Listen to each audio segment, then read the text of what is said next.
Muy bien. A ver, no sé si han tenido oportunidad de leer esto al ingresar a la sala. Pero por las dudas, lo que voy a hacer es presentarlo un poco de vuelta. Léanlo.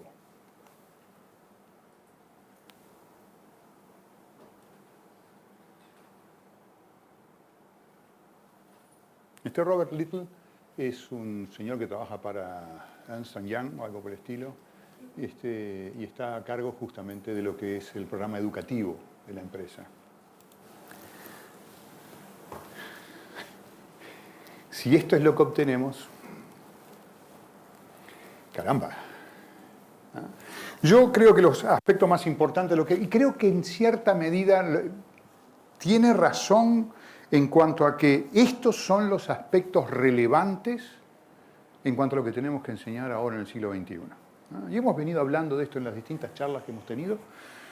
Y yo creo que esto el pensamiento crítico es una cosa importante, no simplemente que los estudiantes no perciban la realidad y se den cuenta de la problemática que hay o las oportunidades que hay. Esto es una habilidad importante.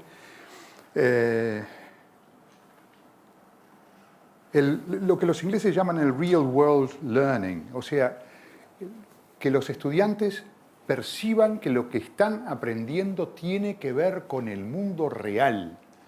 A esta gente del siglo XXI les parece absolutamente esencial. No tienen el tiempo, la paciencia, la inclinación para estudiar algo que teóricamente puede ser interesante, pero que ellos no le perciben ningún valor, ¿no? Habilidades blandas, las soft skills, son fundamentales en el mundo de hoy. ¿De qué manera las estamos enseñando? Y por supuesto la capacidad de trabajar en equipo. Mi impresión es, dentro de todo, que si yo miro lo que estamos haciendo nosotros, no estamos tan mal.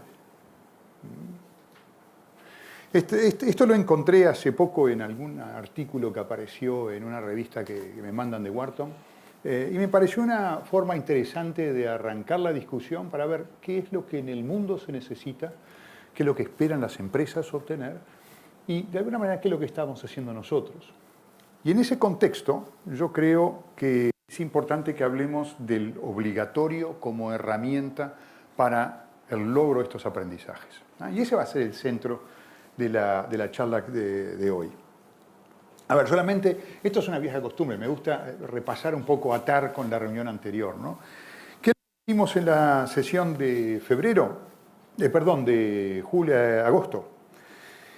Los cursos tienen que ser relevantes para los estudiantes. Tienen que percibir que esto significa algo para ellos, de alguna manera es útil, ¿no? Es importante que además que sientan que tienen que asistir. Por supuesto es mejor que sientan que tienen que asistir porque lo que aprenden en la clase es relevante, no simplemente porque le ponemos incentivos para que no falten. No digo que no haya que poner incentivos, pero es importante que también perciban que tiene valor. Hablamos también de esta cadena que me parece muy importante para concebir el armado del curso. En primer lugar, los objetivos de aprendizaje. En segundo lugar, cómo voy a hacer para evaluar esos aprendizajes, si los tienen o no los tienen. Después definir, solamente entonces definir los contenidos. Pensar cómo voy a hacer para que los muchachos lo puedan aprender. Y pensar todo este proceso no como una como un pensamiento lineal para llegar a esto, sino como un proceso iterativo de prueba y error. Y van a ver que justamente una de las cosas que les voy a estar contando de mi experiencia ha sido que este proceso es cualquier cosa menos lineal, es un proceso bastante chancho, o como suena más elegante en inglés, messy, ¿no? A ver, en cuanto a los objetivos de aprendizaje, solamente para refrescar lo que dijimos en la reunión anterior, la taxonomía de Bloom, con algunas cosas, algunos niveles de aprendizaje que queremos lograr, la medición de los objetivos, ser mesurado en los objetivos del curso. No, es mejor tener pocos objetivos y estar seguro de lograrlos que tener muchos objetivos y simplemente pasar por arriba solamente un pequeño barniz y que al final los estudiantes no lo tengan.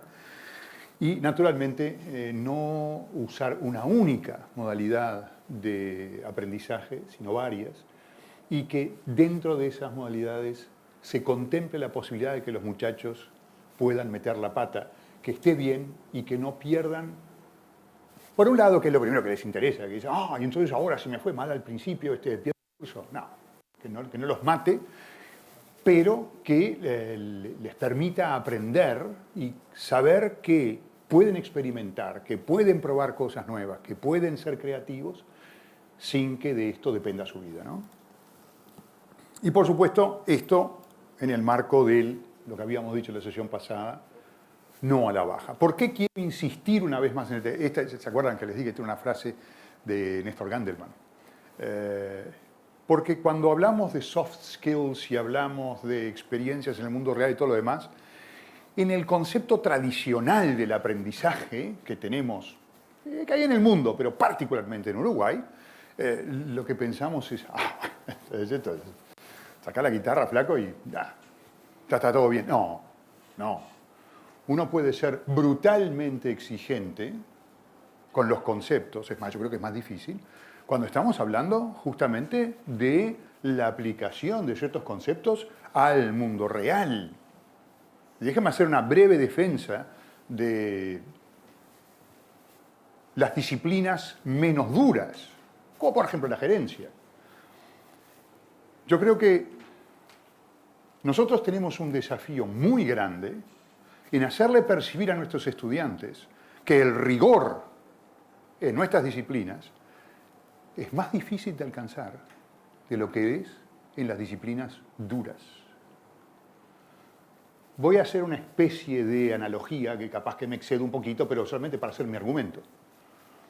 En ingeniería, yo puedo probar, sin lugar a dudas, si los cálculos que hice fueron correctos o no, en la medida en que se me caiga el puente o no. Y yo tengo mecanismos para probar de que lo que estoy calculando está bien. Un programa no camina, se cae, y es muy fácil darse cuenta que no funciona. ¿Cómo hacemos nosotros para darnos cuenta que una estrategia de marketing es la adecuada? ¿Cómo hacemos nosotros para hacerle entender al estudiante que no da lo mismo hacer cualquier cosa cuando estoy gestionando recursos humanos?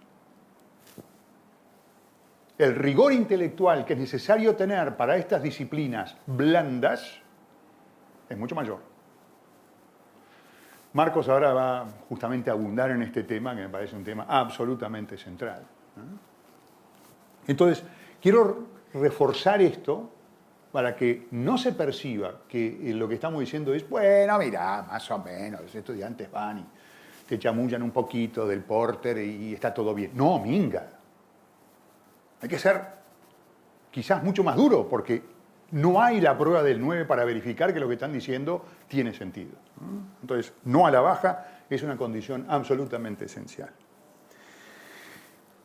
Como decía la convocatoria, el objetivo de la charla de hoy es justamente hablar sobre lo obligatorio y particularmente contarles algunas experiencias y algunas reflexiones.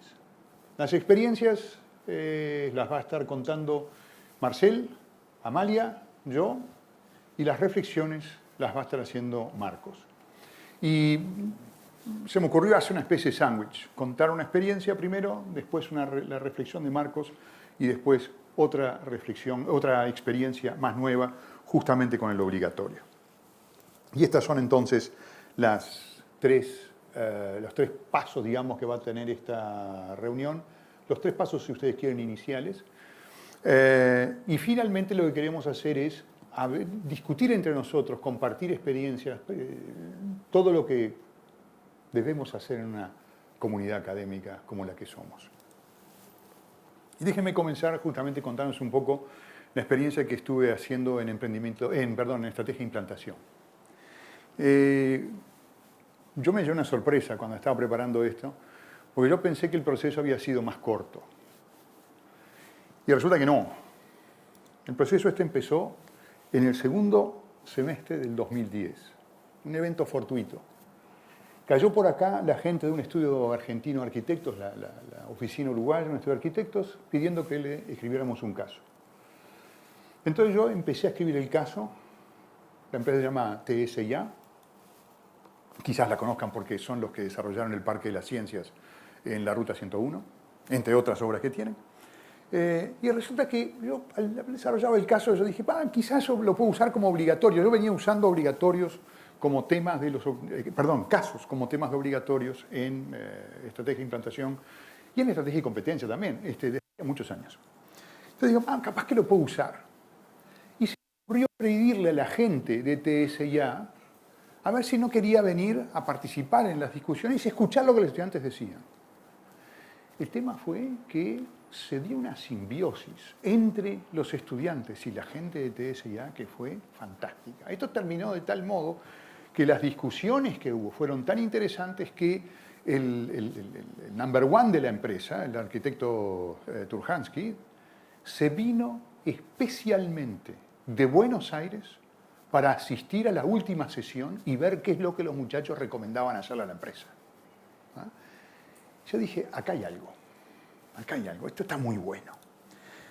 Entonces, en este ánimo de probar una cosa más, resulta que tuve un contacto con la gente de Reaching You, una comunidad de uruguayos que residen en Estados Unidos, que recaudan fondos para proyectos sociales en Uruguay, y que estaban sufriendo un proceso donde muchos uruguayos estaban volviendo al Uruguay porque se estaban jubilando, y entonces estaban modificando un poco su organización, ¿no? Yo dije, esto es para estrategia de implantación un caso muy lindo. Yo, por supuesto, con los estudiantes no lo puedo confesar, pero fue un fracaso espantoso. ¿No? ¿Por qué? Porque en este caso no era una empresa, era una organización, pero no tenía del todo claro cuál era el problema.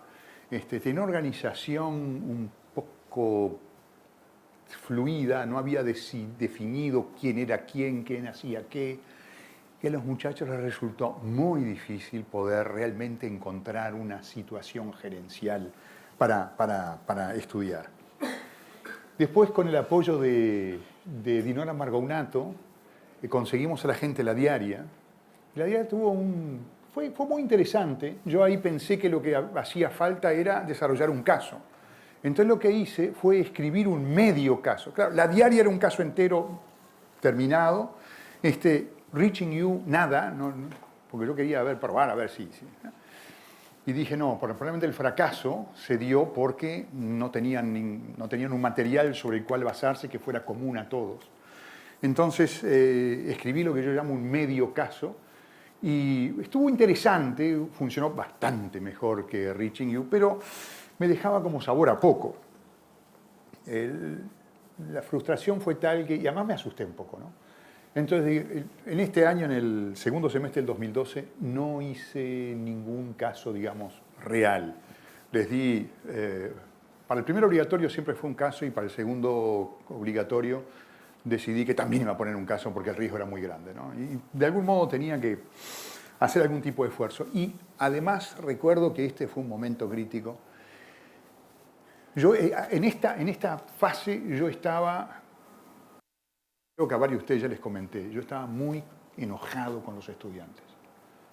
Aquello que he escuchado de muchos de los docentes, acá, en la web, en todo el mundo lo escuchás, los estudiantes ahora son todos un desastre, no trabajan, no leen, no estudian, todo les importa un raba, no hay cómo motivarlos, bla, bla, bla. Seguramente esto les suena a un docente de nuestra casa que de algún modo largó la chancleta.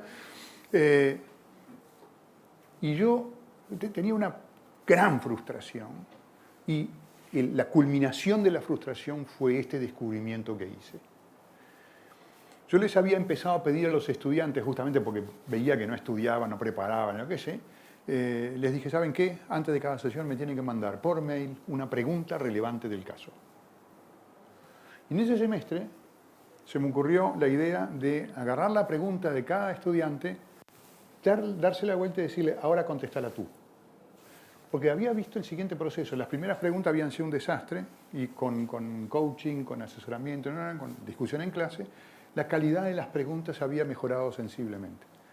Entonces dije, ahora que hay buenas preguntas, vamos a ponerlas como quiz, ¿no? Entonces, al estudiante que había planteado la pregunta, le dije, contestala. No la podían responder. Las respuestas fueron muy malas. Yo dije, caramba, lo que he logrado es que los estudiantes lo único que hagan sea pensar en la pregunta, pero no han pensado en la sustancia del problema. Miren que esto es una cosa. a mí la frustración que yo tenía me hacía revolcarme en las camas de noche. Ustedes saben que el principio mío, el mantra que tengo es: nuestro único compromiso está en el aprendizaje de nuestros estudiantes. Y yo veía que no estaba logrando aprendizajes y además los estaba perdiendo. Porque yo estaba caliente con ellos. Y bueno, llegó un momento en que me dijo: no podés seguir estando caliente porque los vas a perder del todo. Y si los perdés del todo, no van a aprender un pomo. ¿Quién perdió? ¿No? Entonces ahí dije: ¿sabéis qué? Tenemos que volver a esto porque de algún modo esto de los obligatorios, de los casos vivos con empresas, de algún modo siento que tienen atractivo para los estudiantes. Y ahí conseguí en ese momento casi egresado nuestro, que había armado un negocio, huertaexpress.com.uy, que era la entrega a domicilio de frutas y verduras a través de un sitio web. Muy interesante, una serie de problemas de todo tipo. Los muchachos en este caso se engancharon muchísimo y realmente estuvo mucho mejor. Con el entusiasmo me descuidé un poco, pero no conscientemente, créanme. Yo dije: acá a ver qué poner. Y encontré a Señorita Pil. No sé si algunos los conocen, es una tienda de lingerie, fundamentalmente para un poco lingerie un poco atrevida, ¿no? Y terminó muy mal. Prácticamente los estudiantes terminaron enojados con la señorita Pil. ¿Ah? Y la señorita Pil terminó enojada con los estudiantes. O sea, choque de trenes. Y sin embargo, a pesar de eso, me di cuenta de dos cosas. Una relevante para el obligatorio y otra no estrictamente relacionada con los temas del obligatorio. Lo primero es: voy a eliminar el primer obligatorio como de un caso cualquiera y voy a hacer que el primer obligatorio también sea el caso vivo, el caso del emprendedor. ¿Por qué? Porque lo vamos a usar como instancia donde puedan meter la pata. Y yo les pueda dar feedback. Segundo, y esto siguiendo aquella idea de que mejor tener pocos objetivos de aprendizaje que muchos, mejor menos materiales que muchos, corté la mitad de los casos. Entonces cada caso se discute en 2 sesiones, no en una sola, ¿no?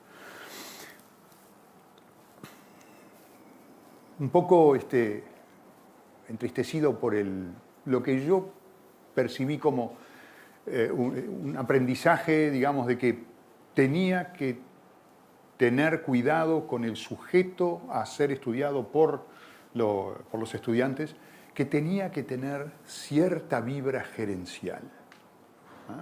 Tenía que haber alguna cosa gerencial en la empresa y en los gerentes, porque si no, los muchachos no se iban a encontrar. Entonces, otra vez el caso en este caso de un egresado, la empresa Sí Quiero, que es una empresa de colectivos de casamiento online, famosa porque en su momento Pablo Forlán la usó como, Diego Forlán la usó como lugar donde se le tenían que hacer los regalos cuando se casó. Y funcionó muy bien y ahí empezó realmente a funcionar bien. En el segundo semestre de 2014, la empresa de una estudiante que justamente había hecho el obligatorio de Sí Quiero, que ofreció su empresa familiar, con una serie de problemas, a venir a clase, y fue espectacular el tipo de reflexiones, las contribuciones que los estudiantes hicieron. Claro, yo me animé, en realidad después yo me diría que de Huerta Express, me animé a empezar a darle a los empresarios, darles los obligatorios a los estudiantes. Y una de las cosas que yo vi es que cada vez la calidad de los obligatorios era mejor. También es cierto que cada vez le daba más importancia al obligatorio. Cada vez le daba más lugar a los temas del obligatorio, a las dudas, a las preguntas que ellos tenían en clase. Y si en algún momento yo tenía que dejar de dar algún caso por discutir temas del obligatorio, no problem, no hacía.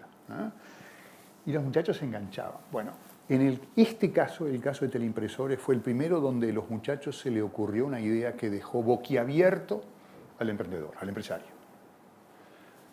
Le propusieron una idea, no se me ocurrió a mí tampoco, era vino el obligatorio de aquello fue de alquilar balcones, ¿no? Y cuando se los dimos, los obligatorios, la familia quedó absolutamente encantada. Yo dije, esto está funcionando. Después trabajamos con Derma Group, otra empresa familiar, con un desafío que había hecho una fuerte inversión y las ventas habían quedado más o menos estancadas y vinieron porque lo que querían era que le hiciéramos recomendaciones para pegar un salto en las ventas, ¿no? Funcionó muy bien, muy bien. Y bueno, el semestre pasado fue una experiencia prácticamente religiosa. El obligatorio lo hicimos sobre Kinko. La gente de Kinko muy abierta. Es más, una de las cosas que les pedí es, que cada estudiante pueda ir 2 horas a un local y 2 horas a otro local y trabajar en el local. Para que vean realmente qué es lo que está pasando en los locales. Bien, pasaron 2 cosas fantásticas. Una, los estudiantes se calentaron brutalmente con la empresa, pero una buena. ¿Ah? La segunda, los consejos que le dieron fueron tan buenos que una sesión de directorio de la empresa tenía como único punto de discusión en la agenda la discusión de los obligatorios de los estudiantes de estrategia de implantación. Fue brutal. Y si les interesa, hay un video de una discusión que yo tengo con 2 de los directores de la empresa. Está colgado en Faxort, en YouTube, donde los directivos de algún modo se defienden de las cosas que los estudiantes implican atrás de las recomendaciones, ¿no? Y además valoran las recomendaciones de los estudiantes. Una experiencia espectacular. Quizás soy un poco imprudente de contarles qué es lo que pensamos este semestre. Gurucargo, que es una empresa fundamentalmente, digamos, es una empresa online para la optimización, para conseguir el mejor precio posible en los transportes marítimos, terrestres y aéreos internacionales, de egresados de ORT en buena medida, y eventualmente esto no está seguro, quizás Uber. Porque resulta que en Uber, la mayoría de los que trabajan allí son egresados de nuestra casa de estudios. No sabemos si Uber, no sé si Uber me va a decir que sí, que está bien, que lo podemos hacer o no, pero bueno. En la experiencia esta, justamente, yo creo que el último punto que vale la pena destacar es que uno de los aspectos que me parece que son críticos para que los estudiantes se enganchen no es solamente que la empresa sea interesante, que los tipos pueden hablar con los gerentes, que puedan eventualmente, como pasó con Kinko, trabajar en la empresa y ensuciarse las manos con la empresa, ¿no? Sino que le podamos dar feedback. Y el tema del feedback es crítico. Fíjense, yo típicamente les comento en el obligatorio, tengo una especie de diálogo con ellos, ¿no? Porque les escribo un montón. En el primer obligatorio esto era relativamente fácil, porque cuando hacía la corrección del obligatorio, lo llevaba a clase, se los daba y se acabó. Lo tenían que leer. El segundo obligatorio, ellos me lo entregaban sobre la semana final de cursos, y yo lo corregía, lo comentaba y todo lo demás. ¿Saben cuántos estudiantes venían a ver los comentarios del segundo obligatorio? Ninguno. Entonces yo dije, ¿sabes qué? Esto no puede ser. El cierre del proceso de aprendizaje se tiene que dar con mi feedback y eventualmente con el diálogo con los estudiantes. Me decir, che, ¿por qué pusiste esto? O aquello que me da una satisfacción particularmente grande cuando hacen un gran obligatorio, ponerles cara de malo, ¿ah? Tirarles el obligatorio arriba a la mesa y los tipos van y miran 30 sobre 30. ¿No? Y después discutir con ellos, a ver por qué me pareció que estaba tan bueno y todo lo demás. El truco que hago es exigir la entrega del obligatorio antes del cierre. Esto tiene algunos problemas administrativos con nosotros, les recomiendo que no lo hagan así, porque tienen que hablarlo con Hartman. ¿Ah?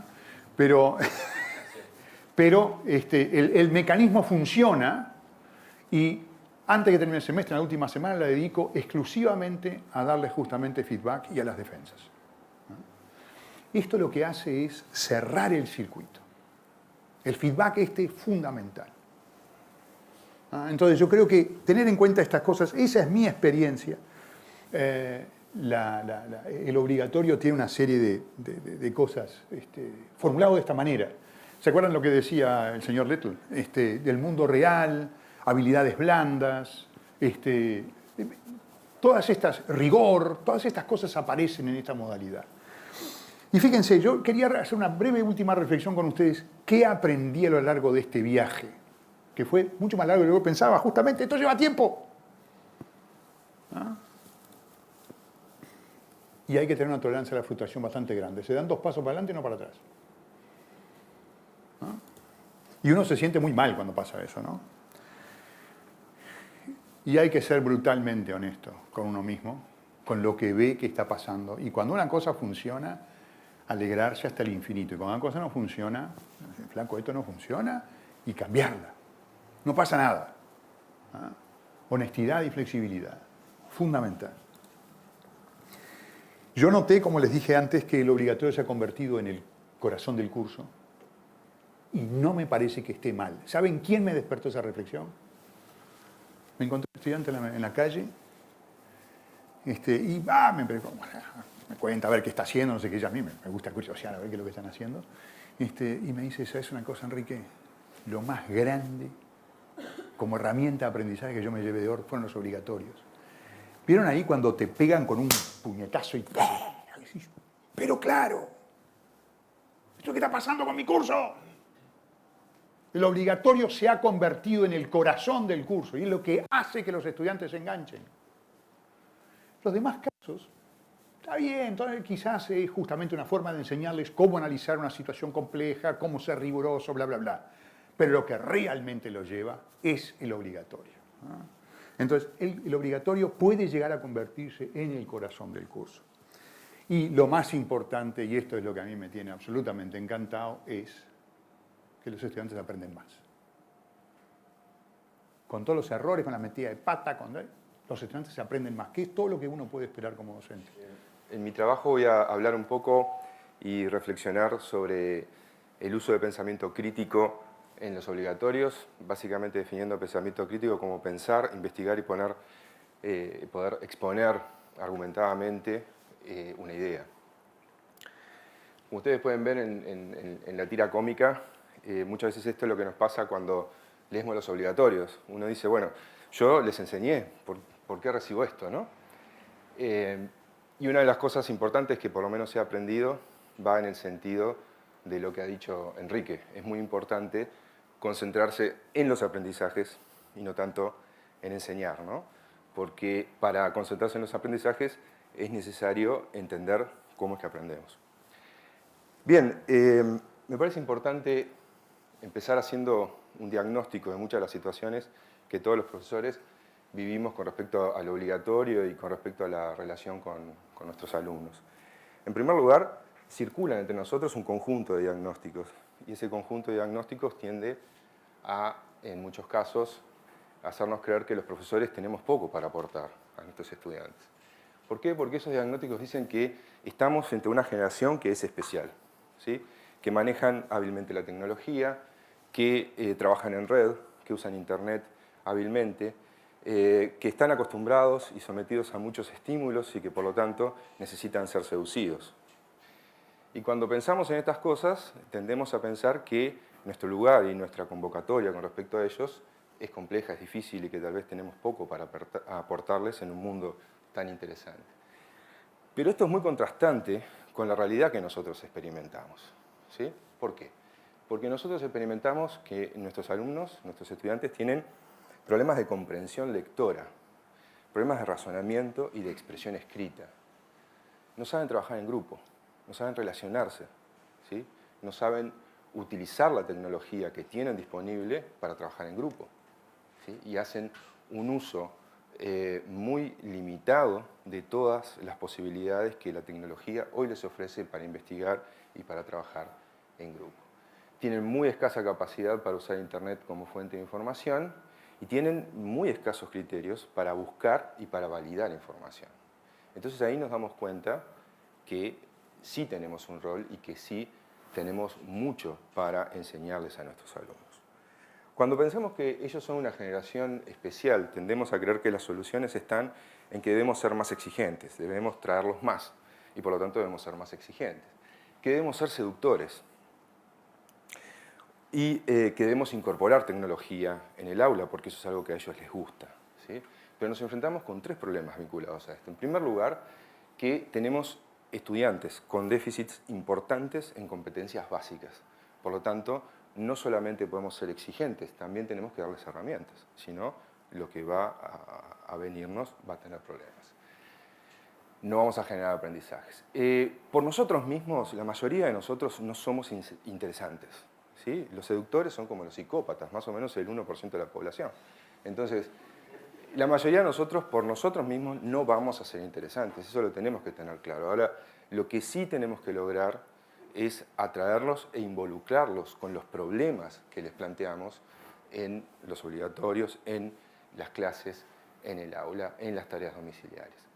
La tecnología no resuelve los problemas, ¿verdad? Uno incorpora tecnología y a veces es hasta peor. Por eso es necesario adecuar la tecnología a las competencias que queremos desarrollar. Tenemos que tener un foco en las competencias y seleccionar tecnología a partir de las competencias. A veces la tecnología más tonta, como entregar una tarea escrita, es muy útil, ¿sí? Porque nosotros queremos que escriban para que mejoren su capacidad de escritura. Pero bueno. El obligatorio, ¿qué pasa con el obligatorio? El obligatorio idealmente requiere del alumno las 3 competencias básicas de lo que se conoce como pensamiento crítico. Pensar, investigar y poder expresarse adecuadamente por escrito. Cuando decimos pensar, hablamos de la habilidad de entender, de cuestionar, de contrastar, de problematizar, de identificar patrones adecuadamente, de hacer inferencias razonadas, ¿sí? De partir de premisas y llegar a conclusiones. Cuando hablamos de investigar, hablamos de buscar información, hablamos de validar esa información que buscamos, hablamos de seleccionar, de analizar, de interpretar y de usar la información para el problema que estamos tratando. Y cuando hablamos de expresión escrita, básicamente hablamos de que nuestros estudiantes sean capaces de poder exponer una idea argumentativamente. Es decir, tengo esta afirmación, tengo estas razones para hacer esta afirmación y tengo esta evidencia para sostener mis razones. Si seguimos el modelo Toulmin, podemos seguir otros. Si queremos mejorar los obligatorios, tenemos que pensar en estas 3 cosas: pensar, investigar y escribir y expresarse en forma clara por escrito. Por eso el obligatorio debe plantear un desafío. ¿Por qué debe plantear un desafío? Porque eso es lo que los hace pensar, ¿sí? En segundo lugar, el obligatorio debe tener requisitos claramente establecidos en cuanto a qué es una fuente de información válida para el obligatorio, porque eso es lo que los va a hacer investigar. Si nosotros de alguna manera no ponemos restricciones, ¿verdad?, ellos van a ir a buscar donde no queremos que busquen. Y en tercer lugar, el obligatorio debe exigir un formato académico de presentación, ¿sí? Nosotros debemos exigir que haya una exposición argumentativa de las ideas, ¿sí? Que haya razones para las... En primer lugar, que esté claro qué es lo que estamos afirmando. Muchas veces no tienen claro qué es lo que afirman. Que haya razones para la afirmación y, en la medida de lo posible, que haya evidencia para las razones. Nosotros debemos exigir eso en nuestro formato de obligatorio. Bárbaro, esto sería genial si lo pudiéramos hacer, pero tenemos un problema central, ¿sí? Nuestros estudiantes vienen de secundaria sin haber incorporado, sin haber tenido noticias jamás, ¿sí?, de las habilidades de pensamiento, investigación y expresión escrita. En filosofía estudian silogismos, ¿sí?, lógica proposicional, pero no estudian argumentación. En literatura no aprenden a escribir ensayos, ¿sí?, aprenden qué es una prosopopeya y cuándo es que aparece el yo lírico en un poema, ¿sí? Entonces, nosotros no contamos con esas habilidades en nuestros estudiantes. Por lo tanto, y ese es el segundo aspecto de mi argumentación, debemos trabajar competencias de pensamiento, argumentación y escritura durante el curso, ¿sí? Eso va a mejorar sustantivamente el desempeño de nuestros estudiantes con el obligatorio. Para terminar, algunas propuestas importantes, que considero importantes, sobre cómo proponer el obligatorio, ¿sí?, el momento de proponer el obligatorio. En primer lugar, la consigna. He trabajado en varias materias, en varias carreras de la facultad. Conozco mucho de los programas porque me parece importante saber de qué materia vienen, los estudiantes a mis materias y hablo mucho con los estudiantes acerca de su aprendizaje en la facultad. Y hay claramente consignas que son poco claras para los estudiantes y no dan una orientación en el obligatorio. Y por otro lado tenemos el otro extremo y es la excesiva regulación del obligatorio, es decir, consignas tan detalladas que el obligatorio termina siendo un formulario a rellenar, ¿sí? O algo parecido a un formulario a rellenar. Entonces, ninguno de estos dos extremos es recomendable en lo más mínimo. Uno, porque no genera involucramiento en los estudiantes. Los estudiantes están buena parte del curso tratando de entender de qué trata el obligatorio, tratando de entender qué es lo que quiere el profesor. Y la otra, porque desconecta al estudiante de la tarea de crear y de investigar. ¿Sí? Está todo tan regulado que es rellenar casilleros. Entonces, hay que buscar un punto medio donde sí quede claro qué debe hacer el estudiante, qué es lo que espera el profesor y cómo el profesor va a evaluar lo que pide. Esto le da transparencia al proceso y le da tranquilidad al estudiante para que se concentre en lo que tiene que concentrarse. Pensar, investigar y escribir adecuadamente. Los obligatorios en la consigna tienen que tener un desafío. ¿Sí? Una de las cosas, por lo menos en mi experiencia, es que mis obligatorios en general no contenían un desafío, sino que se le pedía a los estudiantes cosas generales. Usted debe hacer un proyecto de investigación de un tema que usted quiera. Eso no es desafiante en lo más mínimo para el estudiante. Es un problema para el estudiante.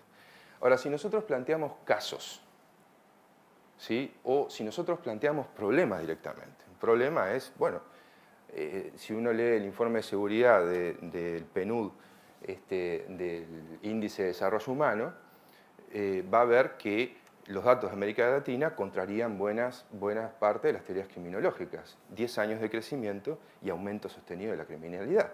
¿Por qué? Traten de hacer un obligatorio en el cual ustedes tengan que buscar una respuesta a este problema. Entonces, eso sí es desafiante porque se le está planteando un problema que incluso no tiene respuesta, o por lo menos no hay una respuesta única en la literatura especializada. Eso es importante y cada uno con su materia, ¿sí? Debe buscar qué puede ser desafiante para los estudiantes en el obligatorio. Los modelos. Nosotros tenemos que concentrarnos en cómo aprenden los estudiantes. Y los estudiantes, cuando no entienden algo, el atajo más fácil, el atajo cognitivo, la herramienta heurística más sencilla que tenemos, es ver lo que hicieron otros y copiarlo. ¿Sí? Entonces, es importante que la letra del obligatorio sea el punto de partida. Por eso debemos trabajar mucho en la letra del obligatorio y repensarla y compartirla con nuestros compañeros de cátedra hasta llegar a una solución satisfactoria. Y evitar, en la medida de lo posible, colgar obligatorios que sean ejemplos, ¿no? Miren, esto es lo que yo considero un buen ejemplo en aula. Yo lo hice muchas veces y me cansé de leer el mismo obligatorio. Porque ¿qué es lo que hacen los estudiantes? Se olvidan de la letra y reproducen el modelo, ¿sí? Porque entienden que eso le satisfizo al profesor.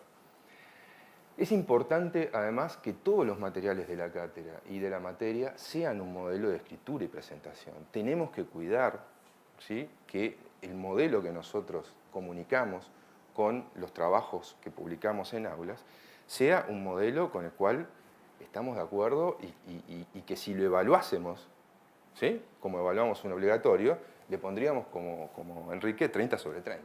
¿Sí? El estudiante debe ver en nuestra producción un modelo a seguir.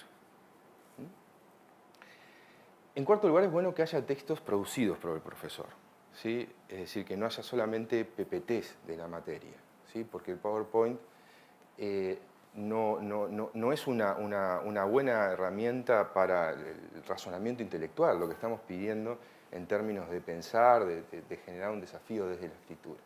Entonces es recomendable que haya textos producidos, textos narrativos producidos por la cátedra o por el profesor de la materia y que oficie como modelo para los estudiantes.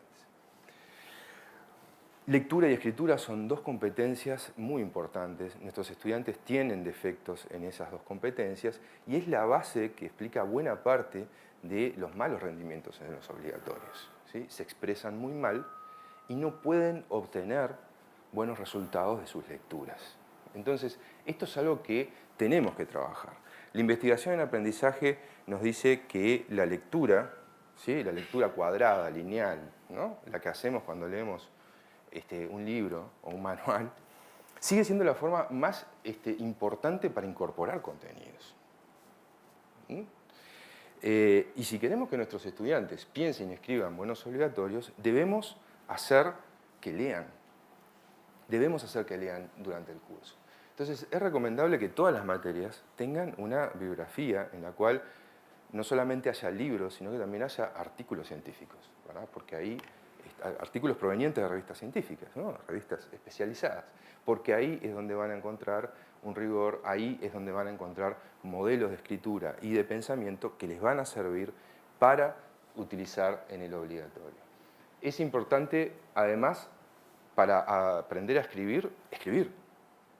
Por lo tanto, todo lo que podamos hacer desde el punto de vista de realizar, ya sea tareas domiciliarias o como sea, a lo largo del curso, y que sean tareas escritas, va a mejorar el trabajo en el obligatorio. Y esto a nosotros nos da una herramienta muy importante, en la cual Enrique insistió mucho y creo que es importantísimo. Si nosotros hacemos que nuestros estudiantes escriban, hagan tareas domiciliarias y nosotros las corregimos, tenemos la oportunidad de ver qué problemas tienen al pensar y al escribir. Entonces podemos ir dando sobre el curso una orientación, un feedback que a ellos les permita corregir cosas. ¿Sí?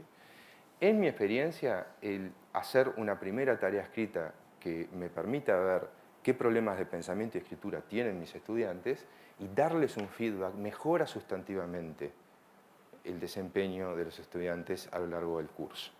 ¿Ah? Entienden el problema, reciben una orientación, reciben un criterio que les permite volcarlo sobre su trabajo. De toda forma posible hay que evitar que la entrega final sea la primera vez que tomamos contacto con la manera de pensar o con la manera de escribir de nuestros estudiantes. Y si no hacemos tareas domiciliarias por escrito, es recomendable que haya una preentrega del obligatorio. O como decía Enrique, una primera entrega donde puedan meter la pata hasta el fondo, ¿sí? Y que nosotros podamos darles un feedback. En este punto específico de la escritura, les recomiendo este libro que tenemos en biblioteca de un académico norteamericano, se llama Engaging Ideas. Es un libro con muchas tareas vinculadas a tareas por escrito, ¿verdad? Realizar y armar distintas modalidades de tareas por escritos para mejorar la escritura y el pensamiento. ¿Por qué? Porque cuando la escritura es un modelo de pensamiento, ¿sí? Y si queremos mejorar el pensamiento de nuestros estudiantes, hacerlos escribir y darles tareas por escrito es algo muy importante y hay muchas maneras de hacerlo. Les recomiendo esta publicación. Bueno, para terminar, ¿qué hacemos con la parte de investigación? Hay algunas recomendaciones que es importante si queremos que en el obligatorio nuestros estudiantes investiguen. Hay cosas que tenemos que promover y hay otras que debemos evitar a toda costa. En primer lugar, tenemos que promover el uso de bases de datos de literatura científica. IPDORT, página Sistema de Bibliotecas Universidad ORT, bases de datos, ahí tenemos las bases de datos contratadas por ORT, tenemos las bases de datos del portal Timbo, tenemos EBSCO, tenemos Springerlink, tenemos JSTOR, etc. Tienen que utilizar las bases de datos, tienen que buscar información, tienen que buscar artículos especializados en esas bases de datos. Y nosotros tenemos que exigirlo eso, tenemos que plantearlo en la letra de nuestro obligatorio. En mi curso en LEA, que es el taller de investigación aplicada, tenemos una clase específica para trabajar en esto, o sea que hoy en día estoy recibiendo estudiantes fundamentalmente de segundo y tercer semestre, ya en el cuarto semestre deberían conocer cómo usar estas bases de datos. Exíjanlo, es importante. En segundo lugar, podemos apoyarnos en biblioteca. La biblioteca les da a nuestros estudiantes un buen asesoramiento cuando nosotros no sabemos cómo darlo, ¿verdad? Tal vez no tenemos mucha experiencia utilizando las bases científicas, enviémoslos a biblioteca que allí les van a dar un buen asesoramiento. Es muy importante promover el uso de las fuentes últimas de información. Nuestros estudiantes están acostumbrados a ir a la página de subrayado a buscar los datos de suicidio. No, la página de subrayado toma los datos de suicidio que publica el Instituto Nacional de Estadística o el Ministerio del Interior o el Ministerio de Salud. Y los toma y los comenta alguien que no es un epidemiólogo, que no tiene formación en el tema y puede decir cualquier disparate a partir del dato. Entonces, y puede incluso estar publicado con errores. Entonces, no hay que ir a los diarios, no hay que ir a los canales de televisión. Tienen que ir a la fuente de información, tienen que ir a los organismos del Estado, tienen que ir a los institutos de estadística, a los organismos internacionales, a los departamentos de investigación de universidades. Ahí es donde van a encontrar información que tiene un filtro de calidad. En cuarto lugar, es muy importante en todo lo que tiene que ver con las formalidades y fundamentalmente con las formalidades de cómo componer una bibliografía y cómo citar, que desde primer año se acostumbren a utilizar el documento 302 de LEA, ¿verdad? Porque ahí están las normas que son aceptadas en la facultad, en la licenciatura, para citación y armado de bibliografía, ¿sí? Y eso tendríamos que exigirlo todos porque lógicamente va a mejorar la expresión, ¿sí? Y las formalidades requeridas en el obligatorio. Y lo que hay que evitar es lo que les decía, los obligatorios que están exclusivamente basados en la prensa, en revistas no científicas, en blogs, en páginas web de empresas, ¿verdad? Porque en esos lugares van a encontrar información que no tiene filtros de calidad, van a encontrar mucha opinión sin fundamento, ¿sí? Y nosotros tenemos que tener claro que a ellos les encanta opinar sin fundamento y que nosotros tenemos que lograr que ellos logren el aprendizaje de poder emitir una opinión, emitir razones para sostener esa opinión y buena evidencia para sostener las razones. No vine aquí invitado por Kramer, sino agradecido a Kramer, digamos, ¿no? Porque el cambio que nosotros hicimos fue básicamente una inspiración basada en conversaciones que tuvimos con Enrique, donde él claramente nos ponía todas estas cosas que nos presentó, todas estas dificultades, y en realidad nosotros lo que teníamos era un problema y nos faltaba esa chispita, digamos, de alguien que nos dijera, hey, prueben algo nuevo, hagan algo diferente. Y la verdad es que estamos metidos en un berenjenal increíble y quiero compartirlo con ustedes, a ver si me dan alguna idea de cómo salir de aquí, Diego. Yo me preocupé con esto de lo de Marcos porque yo pensé que era seductor, pero si es 1% probablemente sea psicópata. Entonces, a ver, lo primero que quiero conversar con ustedes es el concepto de team teaching o de equipo de clase, equipo de profesores. Yo tengo 3 materias aquí en la licenciatura, la organización y gerencia, gestión de proyectos y gestión de la innovación, y en las 3 tengo equipo. O sea, no soy el único profesor en ninguna de las 3 materias. Esto, vamos a hablar un poco descarnadamente, en términos de ORT es un problema, porque ORT, digamos, paga 48 horas frontales y si vos tenés 2 profesores en 48 horas, cada uno cobra 24, porque o sea, no hay un mecanismo para pagarle a los 2 profesores, salvo muy contadas excepciones, y si el dinero es un tema, que siempre lo es, digamos, entonces yo no voy a hacer recomendaciones donde me meta en el bolsillo de nadie, simplemente digo, en mi experiencia, el tema de que haya más de un profesor en el aula para los mismos estudiantes, con todas las dificultades que trae aparejado la organización y la coordinación de 2 cabezas, 2 maneras de pensar, etcétera, es mejor. Es bueno, los estudiantes ven diferentes aproximaciones de los problemas y salen con buenas vibraciones de tener la posibilidad de conversar con uno, consultar con el otro, verificar que lo que dijo uno con el otro, y termina siendo una especie de diálogo de a 3 bandas entre 2 profesores y el grupo que genera un lindo clima de clase. Entonces, es un tema de agenda, un tema para la coordinación también, etcétera, pero estimular el team teaching es un tema que me parece a mí yo lo quería traer, lo estoy practicando y nos va bien con eso. Obligatorio de gestión de proyectos. Gestión de proyectos es una materia que permite cierta innovación, porque en realidad es una materia bastante lateral, porque es una materia electiva, y electiva en particular de la gente que sigue más la parte de estrategia. O sea, los que siguen finanzas y los que siguen la orientación marketing, en general no toman gestión de proyectos, así que tenemos un grupo una vez por año, digamos. O sea, un semestre se ofrece y tenemos un grupo, y la verdad que es un grupo que gente que quiere hacer la cosa, que le escuchó, que le gustó, que le dijeron, que le hablaron, que no sé qué, y vienen a aprender. El primer día me siento delante de la gente y le digo, miren muchachos, esto es así. La disciplina, la carrera, la profesión que más ha crecido en el mundo es gerente de proyecto. ¿Ustedes quieren hacer plata, no quieren hacer plata? Vengan y estudien, hagan esto con nosotros. Dice, por ejemplo, Rubinstein, le digo yo, ¿no? Lo digo en clase. Rubinstein. ¿Cuántas materias necesita para serle gerente de marketing? Y uno dice 3, otro dice 4, otro dice 5. Y dice, bueno, yo con una sola materia los hago gerente de proyecto, salen laburando al final del semestre, ¿no? Inicio ideal como para enganchar a la gente, digamos, en la cuestión, ¿no? Y el obligatorio, hasta el año pasado, le poníamos un altísimo foco en planificar el proyecto. ¿De acuerdo? Les enseñábamos lo que teníamos que enseñar, no voy a entrar en temas de contenidos, lo que teníamos que enseñarle de la teoría. Les enseñamos una herramienta que se llama Microsoft Project, ¿sí? Que es una herramienta, digamos, estándar del mercado. Y les decíamos, chicos, vayan a un lugar donde haya un proyecto que no existe, ¿sí?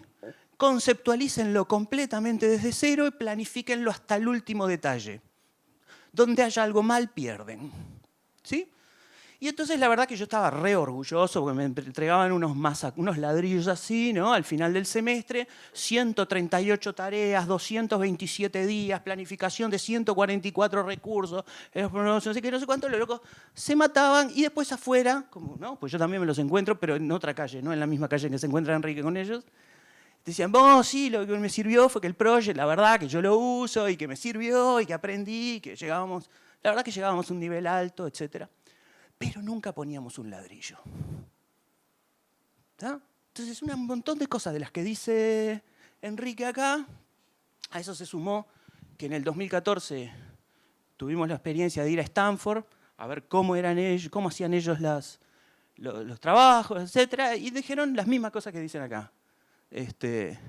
Pongan un tema real, involucren a la industria, traigan a los locos a trabajar en una cosa concreta y háganlos sentir la experiencia de trabajar. Entonces nos preguntamos, ¿cómo haríamos un proyecto que se pueda hacer durante el semestre, ¿no? Que dura la materia, digamos?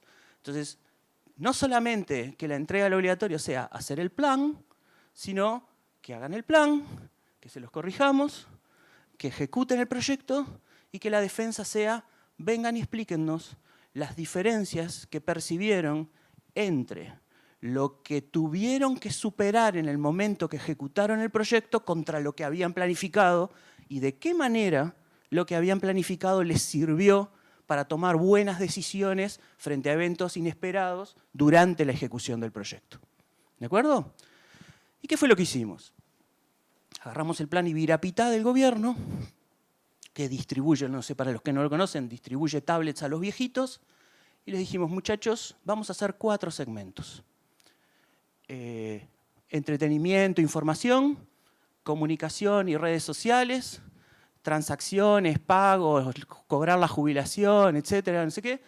Y cuatro segmentos, y los dijimos, elijan lo que quieran, agarren viejitos y enséñenles a usar las tablets. ¿No? Entonces, lo que ustedes tienen que hacer, señores, es planificar el proyecto, armar su plan educativo, seleccionar los viejitos, encontrar cuántos, no yo dije ni 5, ni 10, ni 15, hagan lo que quieran, la metodología didáctica es la que quieran, la tienen que investigar ustedes y tienen que ir y enseñarles a los viejitos, a unos les enseñaron a hablar con los nietitos por Skype, a otros les enseñaron a postear fotos en Facebook, a muchos a leer El Observador en línea. ¿Y cuál creen ustedes que fue el hit of the hits? ¿Eh? No. ¿Eh? ¿Vos sabés que no? No, yo hubiera pagado por esa también. No. El hit of the hits es: se puede aprender a cocinar por YouTube. ¿No? Encontraron recetas en YouTube las viejitas, ¿no? No sé si las chicas, por favor, que no piensen que esto es sexista, pero ocurrió que eran más bien las señoras, y encontraron recetas y a cocinar cosas nuevas y que tenía tutorial YouTube y enseñaban a cocinar y aprendieron a cocinar.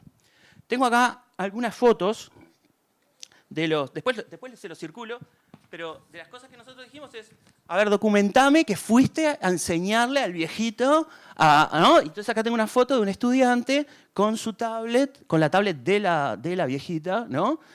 Haciendo su clase. Otra de las cosas que señaló y que nosotros retomamos, que señaló Enrique, nosotros tomamos, es el concepto de crecer adentro del obligatorio y dar espacios iniciales para equivocarse. Entonces definimos una etapa 1 que se llama la hoja de alcance, donde se define el proyecto, ¿sí? Y este proyecto en particular fue un desastre, ¿sí? Un desastre. O sea, la hoja de alcance no entendieron absolutamente nada y presentaron un proyecto de alquilar mariposas. Una cosa horrible, ¿tá? Y les dijimos: es horrible. Y tuvieron más o menos unas 3 o 4 semanas para rehacer el proyecto. Y se mataron. Hicieron un enorme proyecto, súper divino, y en particular quiero resaltarles el manual que escribieron para los viejitos. Tienen una versión Android, pero como sabían que los viejitos tenían Android, Microsoft y ¿cómo se llama? Y iPhone, hicieron 3 manuales para cada uno de los viejitos porque las apps se comportaban de manera diferente en los distintos sistemas operativos. Por ejemplo, acá encontrás en un smartphone de tal cosa donde en Google se abre una tontería para ustedes, por supuesto, pero para un viejito que nunca tocó una cosa, es interesante. Entonces prepararon el manual en 3 semanas. Prepararon el manual, encontraron 5 viejitos, les hicieron las clases, y una de las cosas que le pusimos en el obligatorio es control de aprendizaje. Ya que nosotros no sabemos controlar cómo ustedes aprenden, por favor enséñennos a ver cómo controlan ustedes el aprendizaje de los viejitos. Y efectivamente, una semana más tarde, todos llamaron por teléfono a sus viejitos a ver si seguían usando las apps que habían elegido en sus nuevas tablets que eran, en general, las del gobierno están llegando tarde, entonces son tabletas compradas por los nietos que se las regalan a los abuelos. Fue o sea, le erramos en todo, ¿no? Nos equivocamos en las fechas, tenemos el problema con Hartman, porque claro, ahora hay que entregar antes. Al entregar antes, para poder hacer toda la ejecución, ellos tienen que entregar el obligatorio prácticamente en la mitad. No terminamos el programa, entonces no saben qué es lo que tienen que poner. Es un desastre, la verdad, un desastre. Todo lo que hicimos, un desastre. Lo vamos a hacer mejor lo que viene. Feedback de los estudiantes. Nunca habíamos trabajado tanto. Es el trabajo obligatorio en el que más horas le invertimos en toda nuestra carrera. Te odiamos, Marcel. ¿Sí? Cuando primero nos reímos cuando nos dijiste viejitos, cosas, enseñarle, no sé qué. Después cuando nos dimos cuenta de todo lo que significaba preparar una clase, armar un manual, coordinar con los viejitos que se habían ido, que no sé qué, que no sé cuánto. ¿Ah? Impresionante. Y después el verdadero aprendizaje, que era el que nunca nosotros habíamos logrado identificar, que era cómo reacciona un chico joven sin experiencia en gestión de proyectos frente a la aparición de eventos no planificados durante la ejecución y cómo los soluciona. Y ahí las anécdotas fueron impresionantes, increíbles, ¿no? Porque no estaba, entonces me tomé el bus y me fui a Atlántida porque había un no sé qué de bridge con la viejita, me llevé mi cosa, le compartí el internet desde mi 3G y le enseñé en la casa. Chau. ¿No? Y se había ido a Atlántida a enseñarle porque la vieja se había ido al bridge. Y la viejita que estaba enferma y que la fue a buscar ¿cómo se llama? Al residencial, o sea, pila de cosas. Y la última anécdota que les quiero significar es el caso de una viejita que la llamaron para verificar el aprendizaje y le dijeron, bueno, sí, la verdad que le queremos hacer unas preguntas, usted sigue usando la aplicación, cosas, no sé qué, y no les contestaba, y estaba como medio de mal humor, no sé qué, no sé cuánto, y entonces era la abuela de uno, ¿no? Y el que le estaba preguntando era otro, por razones obvias, no era su propio nieto sino otro miembro del equipo el que le enseñaba. Y entonces le dice, che, ¿no le preguntás a tu abuela qué pasa? Y entonces fue y le dijo, abuela, ¿qué pasó? ¿No estás a disgusto? ¿No aprendiste? No sé qué. Dice, no comieron nada de lo que les serví. Gracias.